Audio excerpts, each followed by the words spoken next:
Hello, everyone. This is Dr. Christine Grant, and I'm so pleased that you've joined me this afternoon. I am speaking to you during Health Professions Week. And before we get too far, I want to mention that you should be tweeting information about what we're talking about. Hashtag HPW 2018. And my Twitter handle is at Dr. Grant Empower. So, again, welcome to Navigating Your Journey on the Academic Sea. We're going to have I think we're going to have some fun today. We're going to be talking about a lot of different things. I'm going to share with you some of my own experiences, and then I'm going to ask you to think about some things that you want to do for yourself in your career as well. So before we get started, I want to invite you to ask questions. You can post in the chat box on your computer. And what we will do is towards the end of this session, we will actually have someone that's going to feed me a set of questions via email, and then I'll answer the questions for you. And hopefully we'll have time to get to as many questions as possible. So let's get started.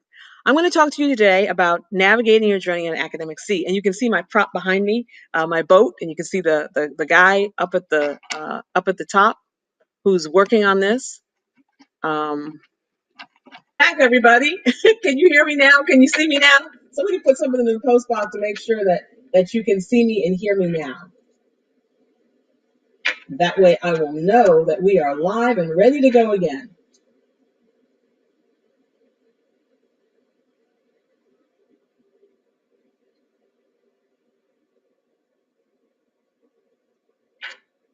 Okay, great. Yay, we're back. Thank you all for hanging in there with me. I got to talk to a few of you. You're from all over the place. Some of you are from Michigan, South Carolina. My mother's from Sumter, South Carolina. So shout out to South Carolina. I'm going to talk to you in a minute. So thank you all for being patient, and thanks to the folks for getting us back online. So again, my name is Dr. Christine Grant, and I am a professor actually of chemical engineering at North Carolina State University. And I'm going to talk to you today about navigating your journey in academic sea. I'm going to start from the beginning again. So there's my boat behind me. See my prop over there, and see my sailor over there on the edge of the boat. So we're going to talk about navigating your journey in the academic sea. And I'm going to tell you a little bit about myself, and I'm going to tell you a little bit about my family. And hopefully during this process, I'm not going to be able to answer all your questions. If you have questions, please put them in the chat box. And if you are tweeting, please tweet at Dr. Grant Empowers, that's me, or hashtag HPW 2018. This is Health Professions Week, and we're really excited you're with us. I'm hoping that you had an opportunity to see our first presenter, because that was really interesting and a really interesting story. And again, we'll hope to be able to get to a lot of the questions you have. So my talk is navigating your journey in the academic sea, and I came up with this a few years ago, and you'll hear more about me later, so you'll understand why I have this fascination with the sea. So living a resilient life, relying on a robust health professional. So obviously you're here because you're interested in being a health professional. And that is something that's really important. And you'll see why in a minute. So let me introduce you to my mother. My mother is originally from South Carolina. Shout out to South Carolina. I saw that you were on there. My mother was from Sumter, South Carolina. And when she was a young girl, they actually moved to upstate New York. And it was really interesting because she lived up there with her mother, her father, and two brothers. And she went on to college at State Teachers College in upstate New York, which is now called State University of New York at Albany, so SUNY Albany. So she was there, and after she graduated, she was in a class that had very few African Americans in it. There were like two in her class. And so she went on to want to become a teacher in biology. She studied biology. Here's a picture of her here dissecting a cat. And back in the 50s, so she graduated from high school in the 50s, and then she went on to college. But when she finished college, she couldn't get a job because it was segregated. She couldn't get a job teaching in upstate New York. And so she actually went to South Carolina. And while she was in South Carolina, she was teaching at a segregated school in South Carolina, which actually eventually reintegrated, but she went to this segregated school and she taught. Fast forward a number of years, she married my dad, and she had me and my sister. That's me on the left with the very cute socks and the tie around my neck. And she had me and my sister, so it's just the two of us. And we grew up actually doing little science experiments as a little girl. So I remember my mom trying to teach us how to not eat the icicles. For those of you who are in places where you have snow and ice, you get icicles off the side of the of your house. She would tell me that there were little tiny particles in there, and I thought, Mom, there's nothing in there. They're clear. We can eat them like ice cubes. And she said, no. So she took them in the house and she actually melted the icicles. And that was my first science experiment that my mom did with me. And so from then on, that curiosity just grew. And we used to do all kinds of little things as little girls in upstate New York. Several years later, a few years back, probably about 6 years ago, my mom got cancer. She well, actually, many years ago, she had breast cancer. So she was a breast cancer survivor. And then she got colon cancer a few years back. And she had a lot of time in the hospital, a lot of time with doctors. She actually lasted a lot longer, I believe, than they thought she would. She was with us for another 4 years. And there's a picture of her giving the thumbs up because she was so excited. She had gotten a good report from the doctors, and but it was quite a journey. And it was interesting because of the 4 years that we had with her, we actually had an opportunity to spend some really good time with her doing a lot of different things. And so, for example, the we got to I used to hang out with her. We would go out on Sundays and we would go cruising, and there we are eating some ice cream shakes. We would sit in the car and listen to James Brown and be silly and just have a lot of fun together. And then the other picture is actually me with my family, and so that's my husband in the back, my son, my sister, and it was my son's birthday. And why am I showing you these pictures of my family? What does this have to do with health professions? Well, the bottom line is that we had that extra 4 years with my mom because of health professionals. And the person who was at the center of all this was my mother's doctor, her doctor, Dr. Agarwal. He was a cancer physician, and he worked with her for 4 years. And it was quite a journey. Unfortunately, we lost my mom about 3 years ago. However, it was because, thank you, somebody said, sorry for your loss. We lost her about 3 years ago, but it was because of these amazing health professionals that she was with us for 4 more years. We also had amazing caretakers. We took her in our home. I was still able to go to work and do the things I needed to do. However, she was well taken care of and she was happy. That was the key thing. And I think that prolonged her life. I think the fact that she was with family and she was happy was really something that was important. Now, I'm going to do a pivot. The pivot is, why am I talking about all this? Well, I figured out when I was doing my research for this presentation that actually her doctor was not the only health professional that was helping her. And that's really important. So when I looked on the website, I found all these amazing people in the health professions. And here's the list. So the real heroes in my mom's care were the blood bank technology specialist, the cardiopulmonary rehabilitation specialist, the cytotechnologist, the dietitian, nutritionist. Some of these I can't pronounce. I'm sorry. The geriatric staff nurse. And the reason why is because when she was in the hospital, we saw the doctor. We dealt with the doctor. However, and the people who brought the food, right? And the people who watched her up. However, there were a lot of people behind the scenes who were doing a lot of tests. When you have cancer, there's the oncologist, there's the oncology nurse. They're the people who do the CAT scans and the MRIs and all these things, all those technicians, the people who read the films. So many careers in the health professions, which is amazing. So I wanted you to understand, as I started this presentation, that while the real heroes in my mom's care were all these people, all I saw was the doctor. So as you consider a career in health professions, you should consider all these different careers. And while I'm not a health professional, I am a STEM person, science, technology, engineering, and math. And science, technology, engineering, and math is something you're going to have some level of proficiency in order to do any of these careers. So we're going to talk about that. And I'm going to talk to you about my journey. And I hope that you'll be able to get some encouragement from me on my journey and apply it to your journey. So if you haven't at this point, please put a question in the chat box. And even if we can't get to all of them, I will try to answer them offline later. The other thing I want you to do is to pull out a piece of paper because there are some things I'm going to ask you to write down and some notes that you might want to take for your own development. Okay? All right, let's get started. Oh, by the way, explorehealthprofessionals.org website. You can go in there. All these health professions are listed in a lot more detail, and you can look at them and find out what you want to do. And I will encourage you to, if you aren't able to attend all of the sessions for this Health Professions Week, go back and look at the videos later, because there's a lot of information out there, and I'm just floored about all of the different careers there are. So the first thing I want to ask you is, what are your goals? What are your dreams? What are your goals? What is your vision for your career? And you can see I've got a cup here. My cup, it says dream on it. So I want to know what your dreams are. So maybe take a minute, write down what your dreams are,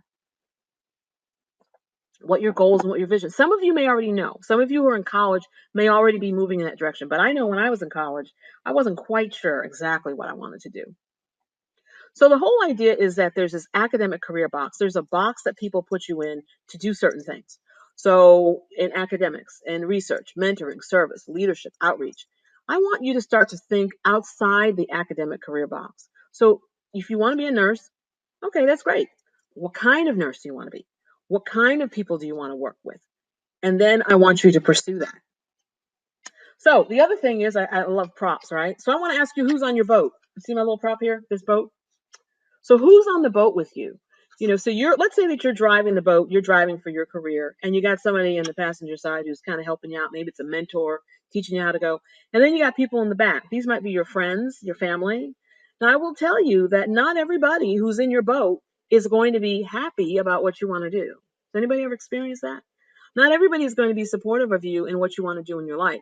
So as you're kind of going down the river or the ocean, whatever, on your academic career boat, you need to figure out who needs to be on your boat and who you need to get rid of. If you've got people in the back seat who are like throwing things at you or pulling on you or not, you're not going to be able to navigate this boat if you got the wrong people in the boat. So the idea is you need to know who's on the boat and add or subtract persons as needed. And that might be mentors or coaches, people who can help you. I know that some of you early on, before we even started the session, were asking about how to combine different careers, different things. I don't know all the specific answers. However, I want to encourage you to find those people who do. Find them on the internet, find them in your network, find them in your local hospital, go to career day, go to hospitals, go to universities. There's a lot of places where you can get information about your career. So you need to make sure you know who's on your boat and add or subtract persons as needed. Okay, so now you get to see some of my pictures and learn about me. So this is me. I'm on a boat, and that's me with my microscope. I still have that microscope. You like my pigtails? So I still have that microscope, and I keep it in my office at work to remind me that this really is something I'm passionate about, something that I love doing. So I was on my dad's boat. My dad actually bought like the hull of a boat. He just bought the bottom part, and then we built the boat up. It was bigger than this. And so we actually helped him build that boat. That was my first experience as an engineer working with my dad. And the interesting thing is that microscope, I used to scoop out the river water and put it under my microscope and look at the little bugs in there, swimming around. And it was a lot of fun. So that was something I was passionate about. So think about what you're passionate about. Do you have a passion for biological systems, for things having to do with the environment? Do you go to hospitals and get really fascinated with all the different things that you are working on? Okay, so here's me in high school. So for those of you, I know that a number of you are in high school. So when I was in high school, I did all kinds of things. I was the senior class president. I was band president. I was in student government. I was in the National Honor Society. I did a lot of things. And I did things that were fun. I was on the drill team, all kinds of different things. So what I want you to think about is, what do you like to do? I know at this stage of my career, I actually like to make jewelry. See my jewelry? So I actually like to make jewelry. So I want you to make sure that as you're pursuing your passion, that you still do the things that you're passionate about and that you have fun. Some of you may like to run. Some of you may like to run marathons. That's not me. Some of you may like to play the piano. I've got a piano behind me. So I actually am working on some Beethoven that I used to play in high school that I can barely play now. However, I'm kind of taking it up again just to kind of find something to do. Actually, my son, graduated from college last year. So my husband and I are empty nesters. So there's a lot of time to do some of these things. This is me when I was a graduate student at Georgia Tech. Notice the Mac Classic. That's the Macintosh, the Apple computer where you could only open one application at a time. That's right. If you were doing Word, you couldn't do PowerPoint. I don't even know if we had PowerPoint back then. So this is me in my laboratory. It was a really small laboratory, but I was very happy. I was very happy doing this level of research. Some of you may be interested in doing research. You may be in high school, and you might want to do research. Okay, somebody just asked about how you can make your college application stand out. That's a good question. So making your college application stand out, in my opinion, now I don't do college admissions, so I'm not an expert. I think the key thing is to demonstrate in your essay that you are a unique individual and what you will add to that university and why you want to go to that university and why it's important to you that you go there. Not just because you want to get a degree, but you see something in the university that you will benefit from, and the university will benefit from you as well. So then I went on to, after graduate school, I went on to become a professor, and I'll put all these up now. I obtained my BS in chemical engineering from Brown University back in 1984, and that provided a really good STEM foundation. So STEM is science, technology, engineering, and math. And so that provided a really good foundation for me that built on what I had learned in high school. And then I did some graduate research internships and went to Georgia Tech and got my Master's of Science and my PhD. So the Master of Science was 2 years and the PhD was another 3 years. So I was in grad school for 5 years and undergrad for 4 years. So I was in school for a total of 4 years. Does the same apply with graduate school applications? Yes. Boy, you guys are coming up with some good questions here. Somebody asked about the title of valedictorian in high school for college. If that's important, I wasn't valedictorian. I wasn't. I was very active. And where I went to school at Brown, they were looking for people who had many dimensions to them. And so when I went to Brown, I saw people who had been high school senior class presidents. They had played in the band. They had sung in the choir. They'd done a lot of things like I had. So you need to make sure that the institution matches up with who you are. So after I joined North Carolina State University as an assistant professor, I was tenured and promoted to associate professor. Then I became a leader. I'm an associate dean now.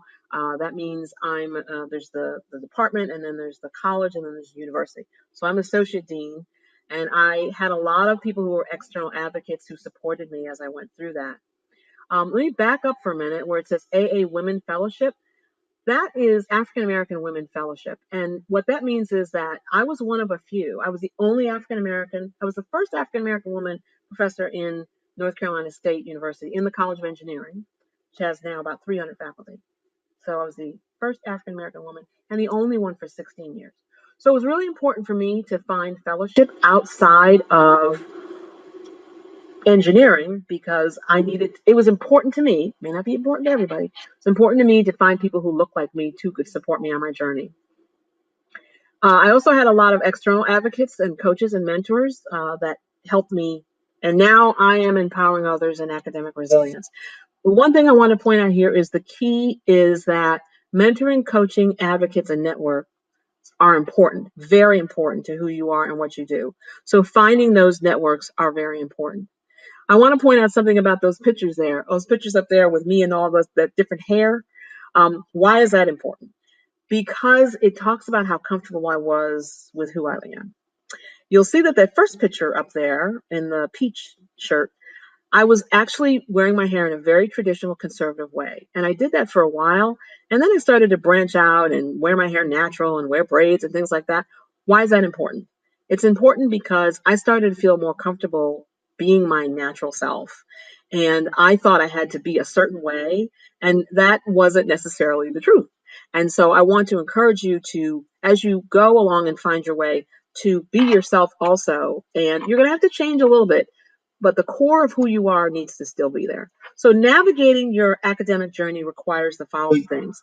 It requires an inner definition with flexible boundaries. You need to understand what you want to do. Some of you are saying that you want to get into certain schools. There's someone who wants to get into UC Davis. They want to know, should they be the president of a STEM club? Somebody asked if they should be the valedictorian. All of these things are really important. However, the inner definition of who you are is really important. You don't want to go out there and join the fencing club if you hate fencing, just so you can say you're on the fencing club. So make sure that the things that you're doing that allow you to stand out are things that you're also interested in. You also need an ability to maneuver the winding roads and the potholes of life. And finally, you need to strategically select your network of support. What does that mean? That means that everybody is not going to be on your side. I'm just going to be clear. Not all guidance counselors are going to be positive and supportive of you for what you want to do. Some of them are going to want to keep you in a box and say, oh, no, Sally, I think that you should go do this. Or, Johnny, I think you need to go do this. Or, Emil, I think you need to go do this. Or they're going to try to push you in ways that you don't want to be pushed and you're not ready to be pushed. Not everybody goes to a 4-year college right away. Some people go to community college and then they go to a 4-year institution. It just depends. Some people go to a trade school. It just depends. So you need to figure out who your network of support is. And not all guidance counselors are bad. Now, don't misquote me. I'm just saying that you need to make sure that you have a lot of different voices that you're hearing that are aligned to strategically support you. So navigating your journey in the academic sea requires 3 steps. The first step is to identify a path that is consistent with your personal career goals. The second is to create strategies to combat the waves that are crashing up against your academic boat. And the third is to execute a plan to negotiate the potentially rough seas, difficult people, and difficult situations while pursuing exciting career opportunities in the career professions. So the first one, identify a path consistent with your career goals. Well, I will tell you that if you are interested in doing something having to do with cancer and you end up working on something with orthopedics, then that's not going to be the right place to end up, right? So this picture here actually denotes the trade routes that exist. And you can just imagine if you got on the wrong boat and you were going the wrong place, you would end up in the wrong place. So you need to make sure that your path is consistent with your personal career goals. So let's see. I'm going to take another question. Somebody asked if a pointed career-focused student with a couple of extra hobbies, like instrument or film, is better than a generally well-rounded student, or is it the opposite? The best way to find out about how your personal career goals are aligned with the school or institution that you're interested in is look at the profile of their students. Look at the things that they emphasize. Talk to the people who are the admissions counselors at those particular institutions. Look at where their graduates go. What are they doing when they finish school? Is that what you want to do? Because it's not just that you got to prove to the institution that you're good and you should be there. They got to prove to you that they're the right institution for you. So you need to remember that as you're starting to look at these different schools. The second thing is to create strategies to combat the waves crashing up against your boat. I will tell you, when I was in high school, I was a pretty studious student, but I did have fun. And I used to like to go to the public library. And when I went to the public library, everybody was at the public library and everybody was hanging out. And then they would go to McDonald's down the street. And so we weren't really getting our work done. And that was a distraction to me. And I had to figure out a strategy to address those waves of distraction from other people that were coming up against my academic boat. So what did I do? I found another library. It was the College of St. Rose in Albany, New York. They had a library that was open to the public. And I would go in that library and study. Some of you may be near another university. I know somebody said that they were from North Carolina State, which is my institution where I teach chemical engineering. And I'm part of the Dean's Executive Committee in the College of Engineering. You can find a public institution and their libraries are usually open to the public. So you can go study there and you can be around college students who are supposed to be more studious and get your work done. When I was finishing up my PhD, I couldn't stay on campus because there were too many distractions at Georgia Tech for me. So what I did was I actually went over to the medical school at, where was the school? Emory, excuse me, at Emory University. I went to the medical school and those people were really studying. So when I was writing my PhD dissertation, I went over there because there were distractions. So that's just one example. You need to find strategies to combat the waves that are crashing up against your academic boat. So the key message here is to clearly identify the waves that can damage your boat so that your ship does not sustain permanent damage. Because we know that if this ship is damaged, it's not going to be able to travel right. It's got a hole in it, it's going to sink. So you need to make sure that the people or situations that are causing a problem are things that you move out of your situation. And like I said, some people or issues can eat away and corrode your boat along the way. So what are those for you? So take your piece of paper and pencil or pen or your computer or your iPhone and write down what are the things that are actually crashing up against your boat. Identifying what the challenges are so that you can start to address them one at a time. And then the third one is to execute a plan to negotiate the rough seas while pursuing exciting career opportunities in the health profession. So somebody's asking, is it fine to take a gap year after undergraduate degree or before applying to graduate school? Or is that frowned upon? What do you really want to do? What do you really want to do? Like I said, some of this is about you doing what you want to do. Some of it is making sure that you're streamlining your activities so that you can fit into whatever boat you want to be in so that you can go down the academic sea. There's no one answer. I think the fact that you're even watching this is indicating that you are interested in finding the answers. So taking a gap year, so some universities might be really excited about that. Some might say, no, we want them right out of high school. Look at the percentage. Call the admissions office and say, what percentage of your students took a gap year? What percent of your students went to community college if you're considering community college? Or what kind of a transfer program do you have if you're going from community college to a four-year institution, for example? So in everything you do, you should be excellent.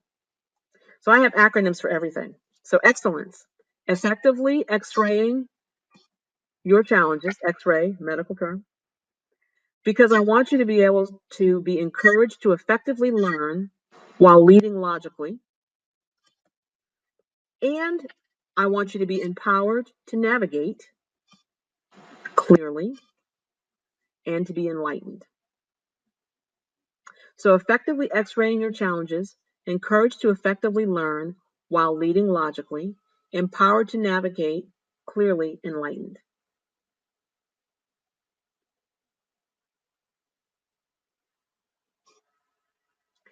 So let's talk a little bit about navigating disappointment. Navigating disappointment. So obviously, not everything is just going to be you on the sea, traveling around and having a great time, because that's not how life is. So I want to tell you a story. It's called The Gift That Never Gave. Some years ago, my husband and my son, they used to give me gag gifts at Christmas. So they would give me just joke gifts. So like if I said I wanted a special pen, then they would wrap up a box and give me a ballpoint pen, right? Because they thought that was funny. So one year I said that I wanted a navigation system. I wanted a GPS for my car. This is before most cars had GPS systems. So you would buy a separate one and put it in your car. So I remember I opened this gift and I opened it up and I saw this box, and the box had paper on it, and it was pictures of a GPS system. And I was so excited. I thought, finally, I got a GPS system. And then when I tore the wrapping off, it was a Kleenex box. They had actually printed off a GPS system, isn't this horrible, off the internet and wrapped a Kleenex box in it, and then put it in another container. And I was so disappointed. And they didn't even have a real one this year. Now, the following year, I just got a different car that had a navigation system in it, but that's not the point. The point is that I was really disappointed because I told them that that's what I wanted. So how do you navigate disappointment? How do you navigate disappointment? With patience. Sometimes you have to wait. Sometimes you have to revise your plan. It's not always readily apparent. So let's talk a little bit about mental toughness. Let's talk about mental toughness. Mental toughness, and this is from a book that myself and a colleague co-edited called Success Strategies from Women in STEM.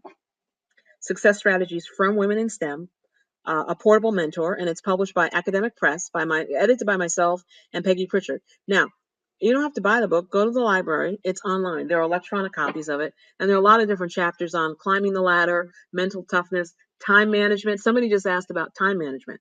There's a chapter in there on time management. I wrote a chapter in there on mentoring. There's a chapter on mental toughness, negotiating with emotional intelligence.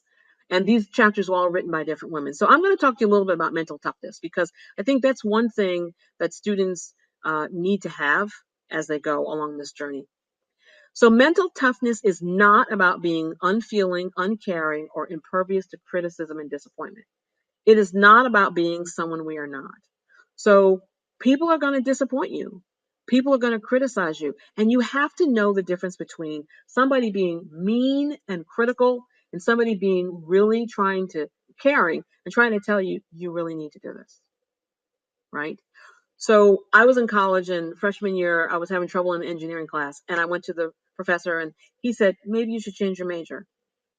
If I listened to that professor, I wouldn't have become a chemical engineering professor. So instead, I had to listen to the voices of the people who were counselors or who were tutors who said, Christine, you can do this. You just need to take a slightly different approach.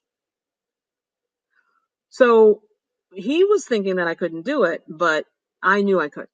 Now, somebody else said to me when I was a new professor, Christine, you're spending too much time with undergraduates doing research. You really need to focus on graduate students. And I was floored because I loved working with undergraduate students, helping them to do research. However, that was somebody who really cared and was giving me some good, wise counsel. So they were being critical, but they were actually trying to help me. All right, so mental toughness. Mental toughness is a set of mental skills that we can develop to help us live with integrity as we pursue our professional and personal goals. And mental toughness, you can think about it like a physical training program. How many of you swim? How many of you run? How many of you lift weights? How many of you do yoga? Whatever. So if you think about this being tough, physically tough, it doesn't mean you're the best. It just means that you're tough. You develop that by training. So just like physical training, you can develop mental toughness through conscious choice, commitment, and regular practice.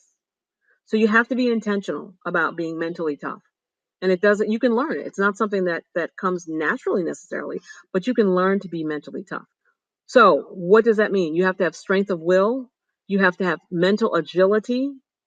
And you also need to be able to sometimes focus on something else. So how many of you have worked? Okay. I'm going to answer that question in a minute. How many of you have worked hard on a project? You're up really late trying to get a science project done.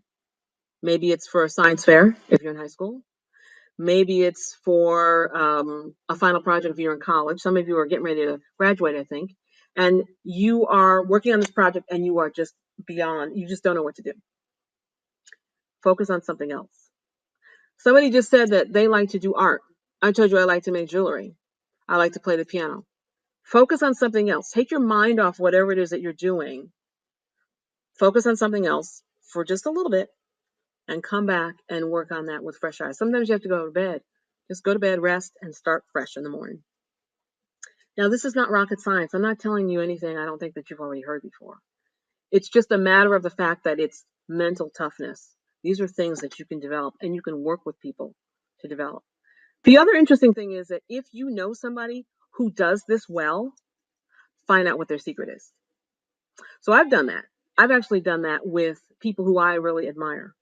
I will take them to the side and say, how did you get here? Like, for example, there was a guy who worked at DuPont and I watched him interact with people in a leadership role. And I thought, can I have coffee with you? Or can I just sit with you for a minute? Now, we were both adults. So again, for those of you who are minors or for those of you, you have to be appropriate with all these things, right? So I basically was at a conference and I sat down in the lobby of the hotel that we were both in.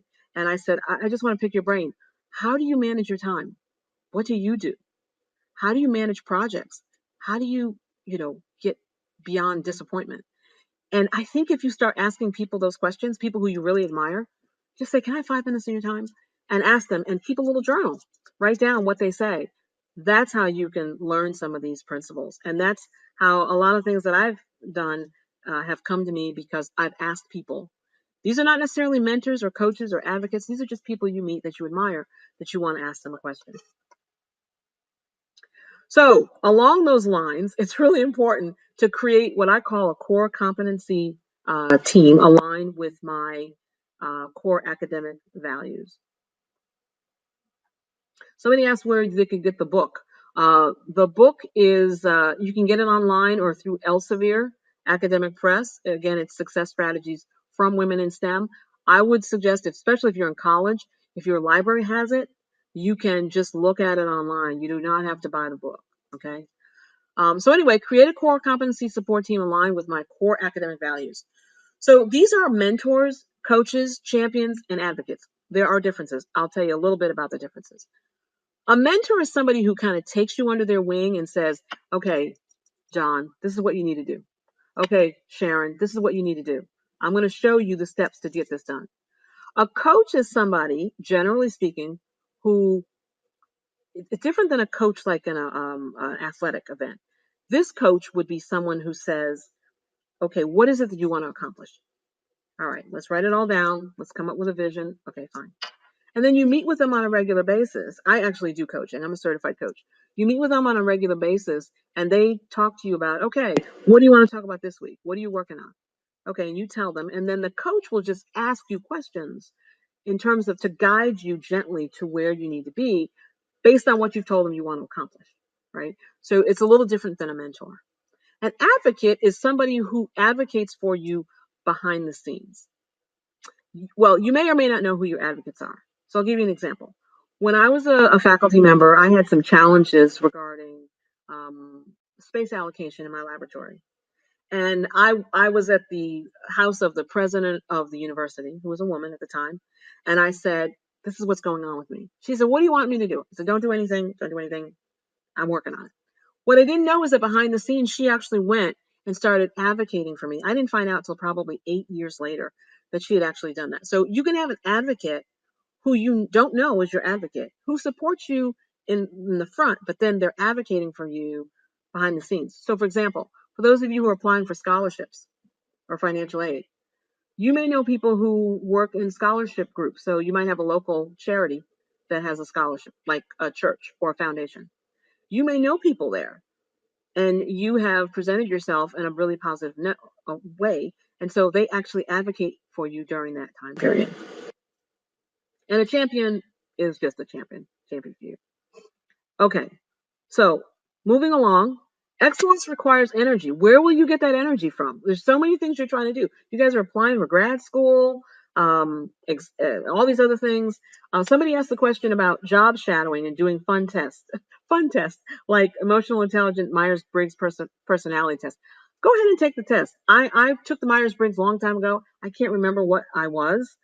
Some people kind of define their life based on those tests. I think they're really good to get a good indication of who you are. I would also think that job shadowing is important. I've actually had students work in my laboratory, or when I don't have a laboratory right now, but I've had them work in my laboratory. I had a high school student, young lady, came and she shadowed somebody that worked with me for like 3 days, like on her spring break, and it was transformational for her.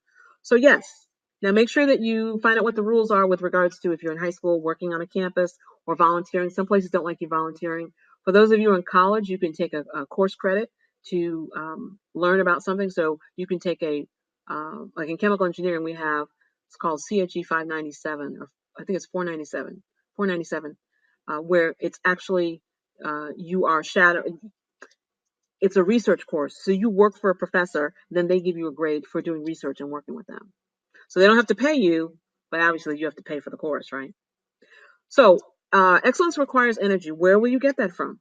What are the key aspects of your career that you should be working hard at and exerting energy?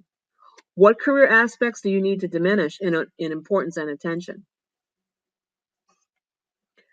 When is it important to not overexert yourself to prevent career burnout? How do you acquire more energy to make it to the next level? Who, what, where, when, and how?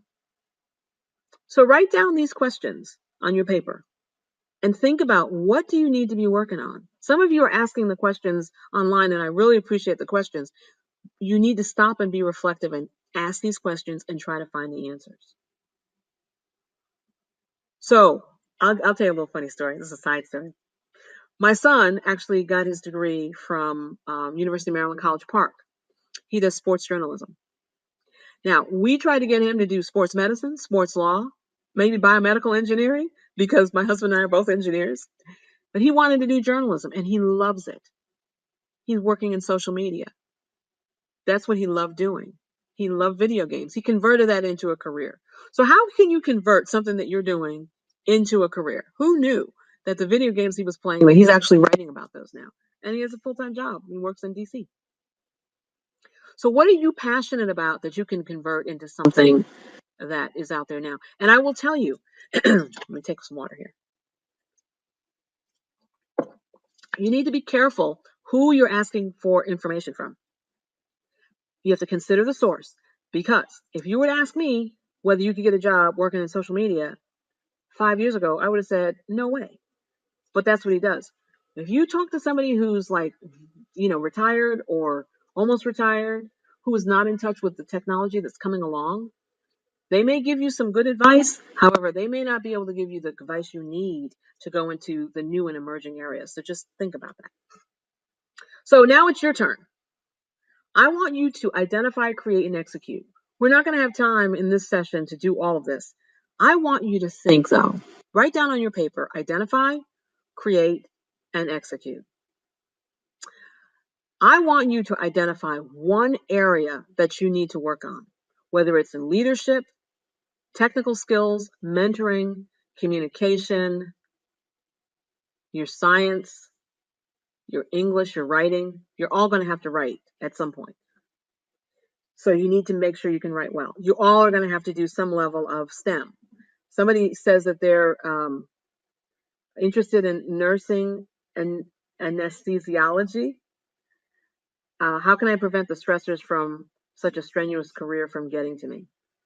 That's a really good question. Let me come back to that.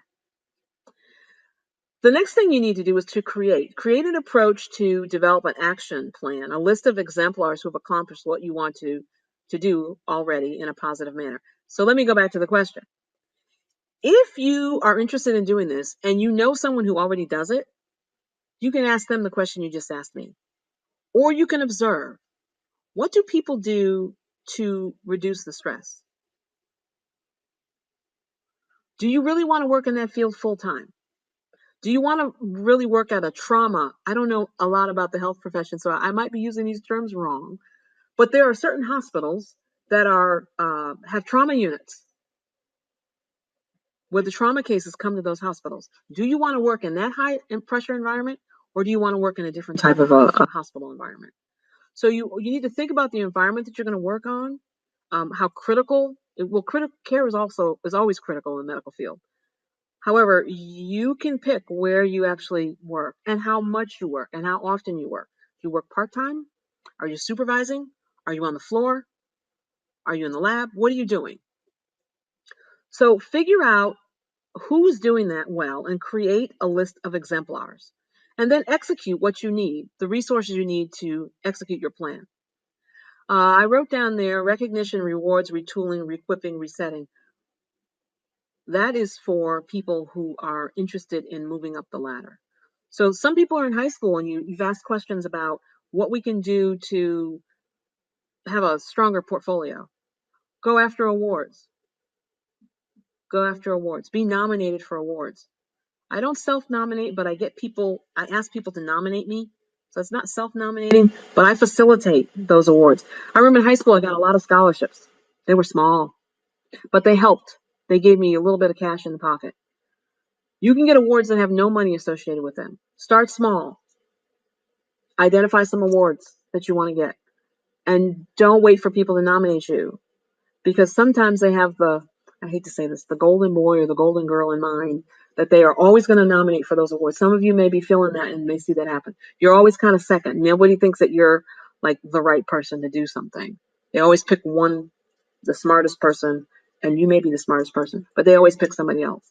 So you have to go around that. Get people in different places to nominate you for things outside of your sphere where you live. Okay. So how can I lead from a different position is the question I want to leave you with. How do you lead in what you're doing? This is a picture of me and my student who survived breast cancer, survived a lot of challenges in her life while she was working on her PhD. I think she lost her mom, just all kinds of things. But she persevered. She had resilience, and she made it. This is the day that she got her PhD. We were so happy. We were so happy. That's myself and Dr. Tueri Bowles. We were co-advising her. So how can you lead from different positions? And this is good because somebody's just asked a question about leadership. You can prepare through student organization leadership. And leadership doesn't always mean that you have a named position, like you're the president, vice president, secretary, treasurer. You can lead on a project. People can see you leading, and then they can write references for you because you're leading as well.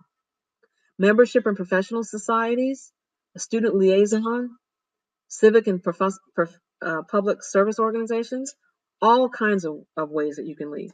So at the end of the day, the question you need to ask yourself is, what is the ultimate legacy of my academic and professional career?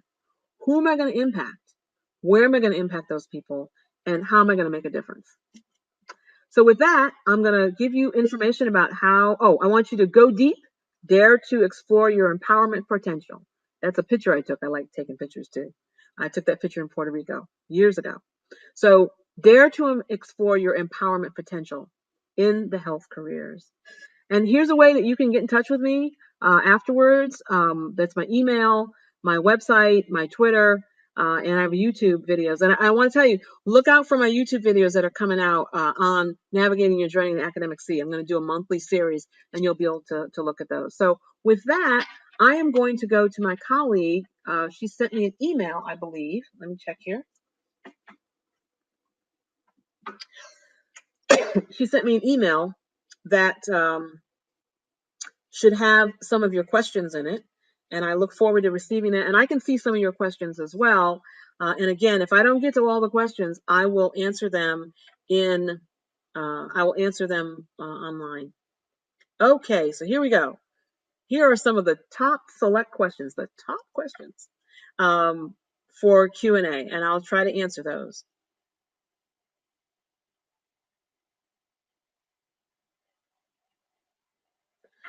Michaela says, is it essential that you know the career path that you want to take when you get to college? And the answer is no. That's what college is for. Now, it depends on the type of college you go to, and it depends on what the profession is, right? So, for example, I use my son as an example. He wanted to do sports journalism. He knew that from when he was 10 years old.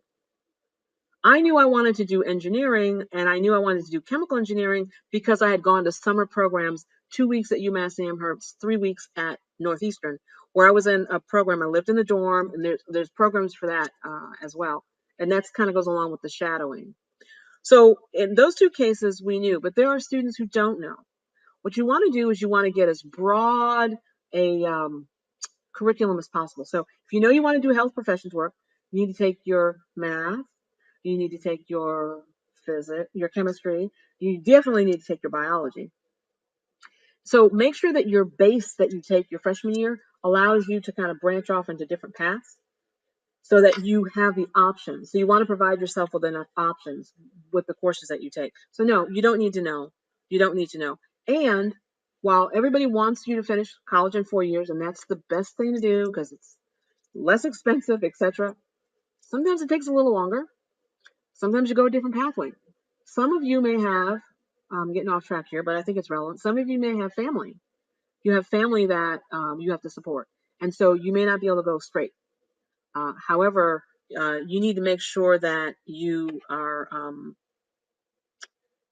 aligned with what you're passionate about. Okay, Aisha says, what suggestions do you have for first generation college students wanting to attend medical school? I want to be competitive and appealing candidate. So I'm not sure. Okay, so you're in college now. What I would do is find a doctor who you like, and maybe you can shadow them or ask them what their career is. What I would also do is first generation college students, there are some unique resources available for first generation college students. I've seen some at my institution. They have some programs and scholarships and sessions available. Whether you're a first generation college student or not, you can be an appealing, what did you say, competitive and appealing candidate. First generation now, that doesn't matter. It's just what that means is that maybe you have less people in your family who can tell you the ropes, But colleges are set up to help students. That's what we're here for. We have all kinds of, if you're in college, your freshman year, they told you about all these services that are available. I bet you're not taking advantage of all of them because most students don't. So go back and find out what the resources are for that. But I would talk to a doctor. If you know a doctor, maybe shadow a doctor. If there's a undergraduate student medical society, pre-med society, we have those. You look at that as well. Tamaria says, do you recommend taking a gap year semester in order to decrease the chance of burnout, or you just think burnout is inevitable in such a demanding field? You know, burnout is not normal. It's just not. It's not good.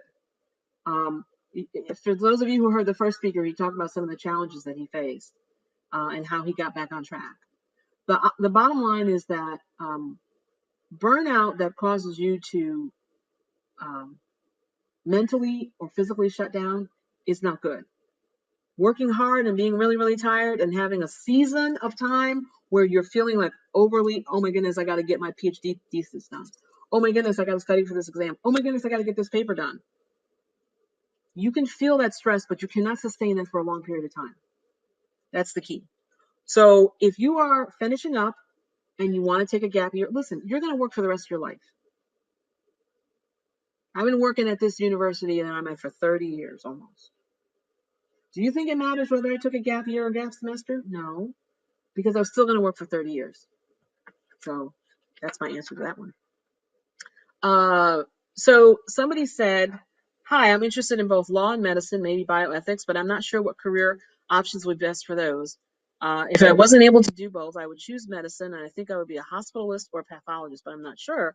Any recommendations on where I can start looking for career options that combine both of my interests, or how I can build my resume as a graduate school applicant?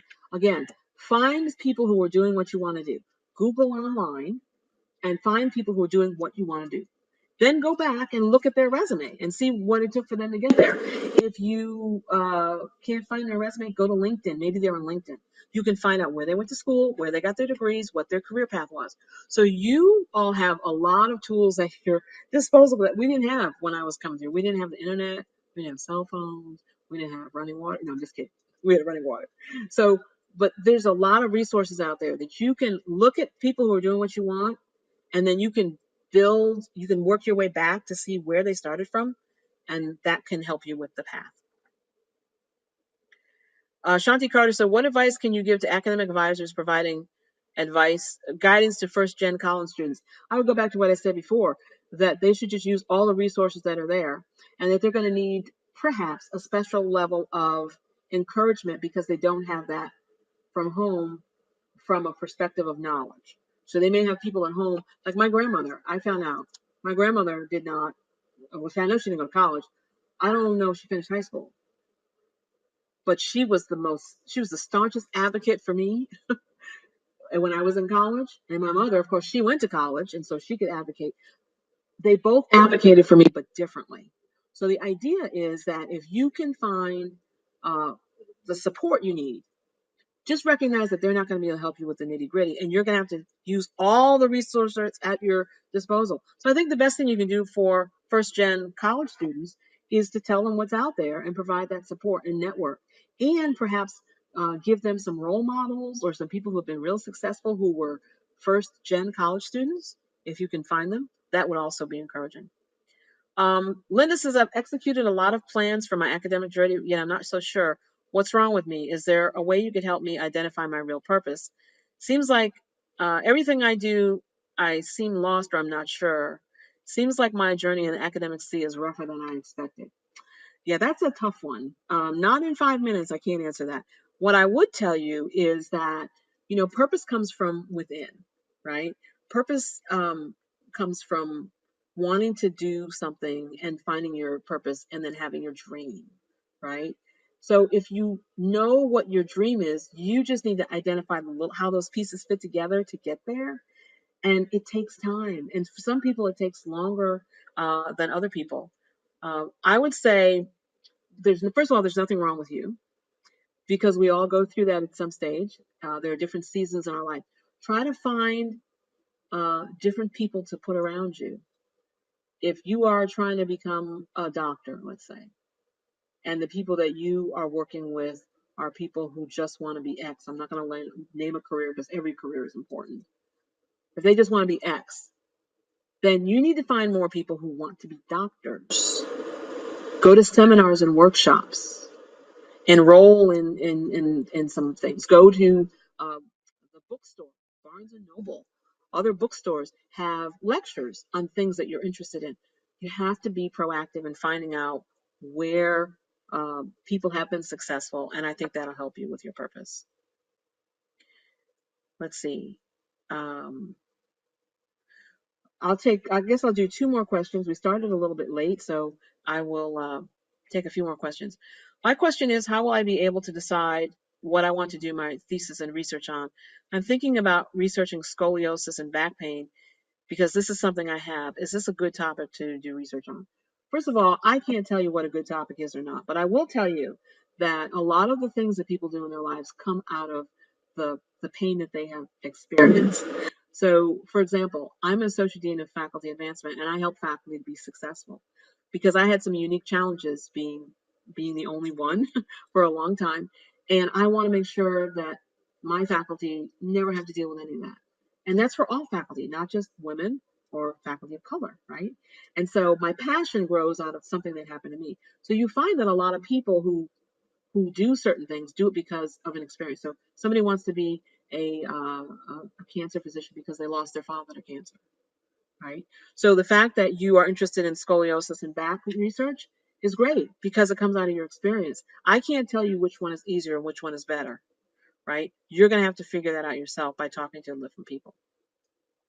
But you're asking the right questions. And the last question I'll take, well,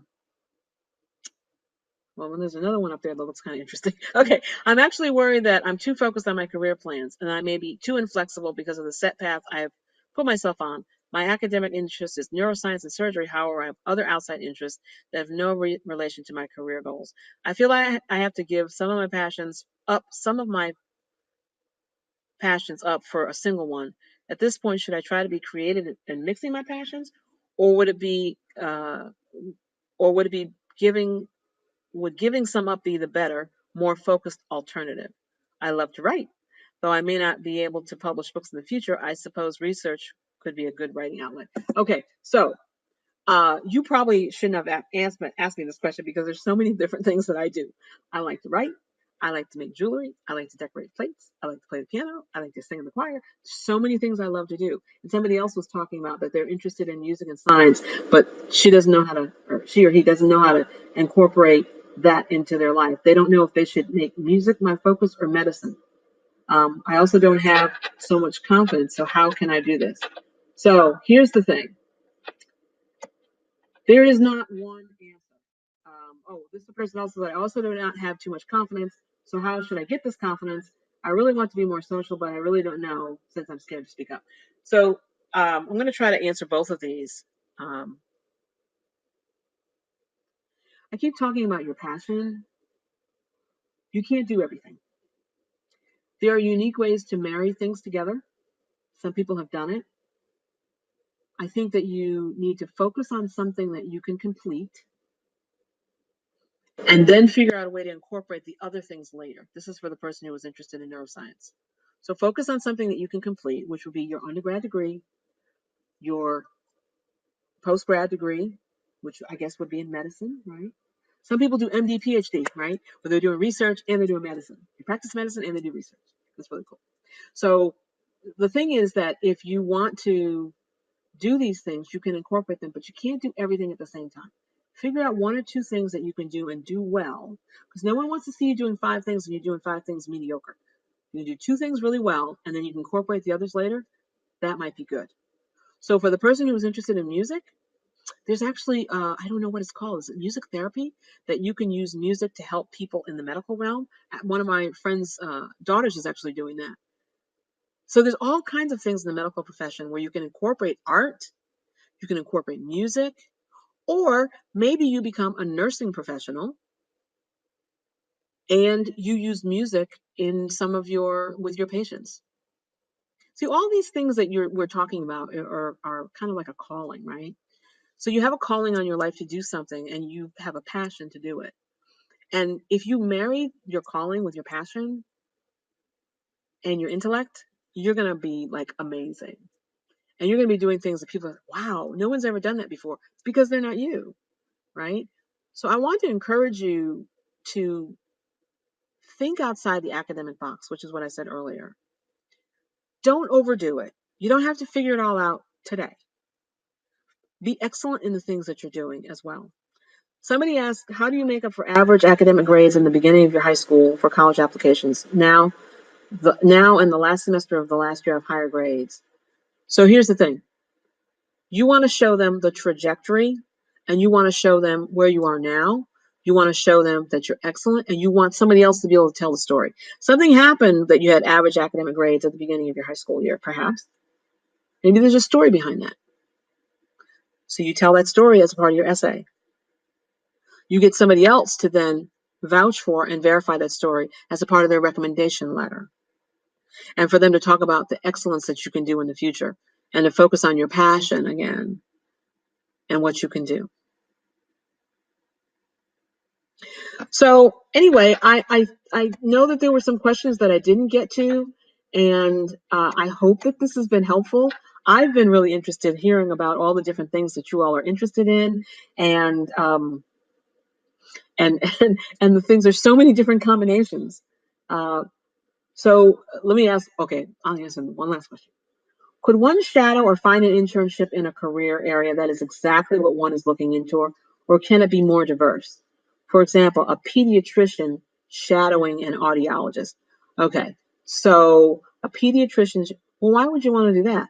Well, because a pediatrician might have a whole lot of patients. A pediatrician might have a whole lot of patients that have hearing issues. They may live in a place where there's some noise pollution where all these students are having hearing issues, these young people. So perhaps the pediatrician goes and studies audiology with somebody and becomes a specialist. So they're a pediatrician, but then they specialize in audiology issues for young people because that's where their passion is, or they saw a need and they saw a niche, and then they become a specialist and they do all these things based on that, right? So many answers to so many questions. We can't answer them all. I really wish you the best. This has been exciting. I've never done a virtual keynote before. I want to thank all the folks that helped to put this together and get the technical aspects done. I want to encourage you to continue to navigate your journey on the academic sea.